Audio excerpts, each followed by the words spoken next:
오늘 뉴스앤 이슈 첫 번째 주제는 물입니다. 취수원 다변화로 깨끗한 물을 확보하겠다.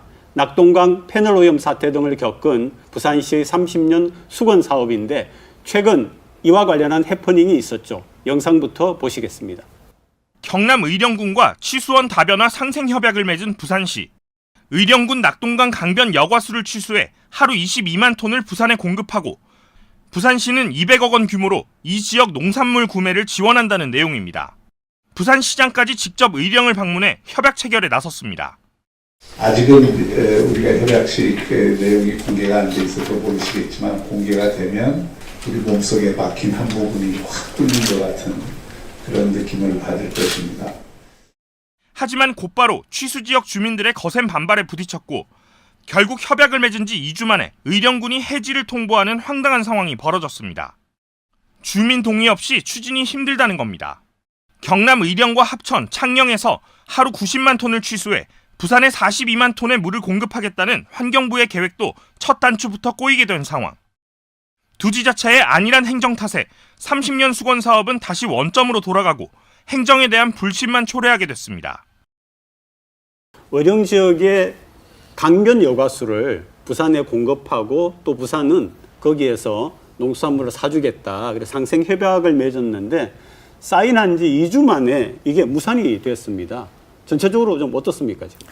약간의 배경을 조금 더 더해서 설명을 좀 드리자면 이 낙동강 통합물 관리 방안이 이제 21년도에 의결이 되었고 22년 5월에 이제 국정 과제로 채택이 되었습니다. 그렇게 되면서 이제 취수원 다변화라고 해서 이제 맑은 물을 길어다가 이제 부산에 공급을 하는 형태로 이제 되고 있었던 부분인 건데 최초에는 합천과 창녕에 좀 집중이 되어 있었습니다. 그런데 이게 하루에 약 90만 톤, 부산으로는 42만 톤이 이렇게 나와야 되는 부분 자체가 두 지역으로만 영향 지역을 만들게 되면 좀 무리가 있을 수 있다라는 판단 하에 의령을 이제 포함을 시켜서 이제 전체적인 42만 톤을 맞추게 된 부분인데요.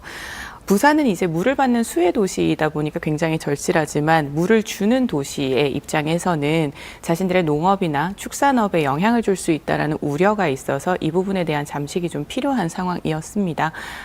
환경부와 그리고 기재부에서도 최초에 이 예산을 마련을 할 때에도 주민들의 동의가 좀 선제적으로 이루어져야 된다는 조건부가 있었던 만큼 이 행정부와 주민 그리고 정무적인 부분에서 좀 종합적인 노력이 필요했던 지점입니다.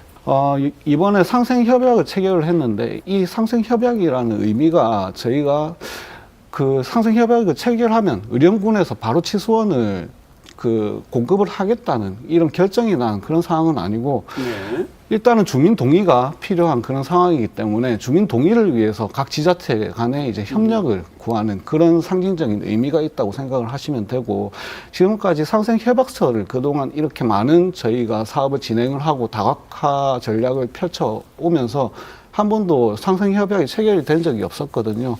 그런 의미에서 의령군이 이번 상생협약을 통해서 지금까지 진행이 안 되어 오던 합천 그리고 창녕과도 협력의 토대를 조금 탄력적으로 가져갈 수 있는 부분들을 기대를 했었는데 좀 그게 무산된 점은 좀 아쉽게 생각을 합니다. 우리가 흔히 생각할 때는 어떤 협약서에 사인을 할 때는 필요한 모든 동의 절차를 다 고하고 난 다음에 마지막으로 하는 걸로 아는데 그게 좀 아닌 듯한 일단 협약을 해놓고 그러면은 동의를 좀 구하는 걸 하겠다 이런 거에 뭐 어떻게 된 거였습니까? 부산시가 굉장히 적극적으로 네. 이제 물밑 작업도 많이 했었고 그리고 이제 의령군과 행정부 간에는 굉장히 소통이 잘 되어 왔었던 것으로 보입니다. 이제 다만 주민들의 반발에 대한 부분이 충분하게 고려가 되지 않았다라는 지점이 있었는데 지금 이 주민들께서 걱정하시는 부분들이 뭐냐면 이 취수를 하는 과정에서 지하수 수위가 저하가 되면서 농작물이 이제 얼어붙을 수 있다라는 우려가 있다라는 네. 지점입니다. 그런데 이번에 환경부에서 발표를 한 내용으로 따르면 이제 그런 부분을 최소화할 수 있게끔 취수하는 지점도 변경을 시킨다라는 지점이 들어가 있었고요. 이제 결과적으로는 환경부가 보다 좀 더 적극적으로 주민들과 소통을 하면서 이해를 시켰어야 되는 과정이 추가적으로 있었으면 어땠나라는 아쉬움은 있습니다. 사실은 물은 부산 시민들 우리 국민 전체에게 물은 가장 중요한 기본적인 그런 건데 부산시가 이렇게 경남 지역하고 협약을 하겠다는 거 말고 우리 부산도 낙동강을 끼우고 있으니까 그러면 이게 원수 자체가 좀 깨끗하지 못하다 이런 얘기도 있더라고요. 그 부분 좀 얘기해 주시죠. 아무래도 이제 부산의 지역 자체가 낙동강을 기준으로 보면 가장 하류에 있지 않습니까? 하류, 네, 그렇다 보니까 이제 아무래도 이제 경북이나 경남 같은 경우에서는 중상류를 이제 정화하는 지출이 굉장히 많이 들어가는 도시이기 때문에 거기에서 정수가 한번 되고 내려오지만 우리가 지금 낙동강 수계 기금이라는 것이 있습니다. 네. 낙동강 수계 기금으로 낙동강에 대한 수질 관리도 하고 물 분담금을 내는 곳인데 부산 같은 경우는 분담금을 내는 비율이 굉장히 높음에도 불구하고 정화 지출은 가장 낮습니다. 네. 정화 지출 같은 경우는 경남과 경북에 좀 집중이 되어 있기 때문이죠. 그래서 직접적으로 이렇게 지출이 낮다 보니 정화가 되는 것도 좀 적을 수밖에 없고 또 낙동강 하류에 위치를 하고 있다 보니 아무래도 중상류에서 한계가 있는 지점이 무이다 보니 문제도 있습니다. 결국 그 우리 시의회 같은 경우에도 시민 건강 차원에서 물 문제에 좀 더 집중해야 될 것 같습니다. 앞서 말씀 주셨지만 부산 같은 경우에는 지리적 특성상 네. 지금 대부분의 특광역시들은 지수원을 그 댐물에서 공급받는 그런 상황이거든요. 댐물이나 아니면 중상류에서 공급을 받는데 부산은 지리적 특성 때문에 낙동강 하류에서 공급받을 수밖에 없는 그런 상황입니다. 그렇기 때문에 지금 경남 지역에서 이제 공급할 원수 같은 경우에는 낙동강 표류수가 모래층을 뚫고 이제 자연스럽게 여과되는 그런 강변 여과수와 그리고 수질 검사 결과 이제 그 강변 여과수가 보면은 지금 현재 낙동강 표류수를 가지고 오는 거에 대해서 TOC 수질이 6배 이상 좋아지는 걸로 지금 올해 이제 3월 달에 또 측정한 결과도 있습니다. 그렇기 때문에 그렇게 강변 여과수 그리고 저 복류수가 그 수질을 보다 좋게 하는 그런 대안이 될 수 있다고 저희는 생각을 하고 지금 부산시에서 가장 현실적인 지금 대안이 그거라고 생각하고 사업을 진행하고 있는 걸로 알고 있습니다. 지금 그러니까 어쨌든 이번에 어령과 이런 문제가 발생했는데 아까 그게 잘 되고 나면은 합천, 창녕하고 한다고 했는데 자 순차적으로 이제 잘 진행을 할 겁니까? 그러면 어떻습니까?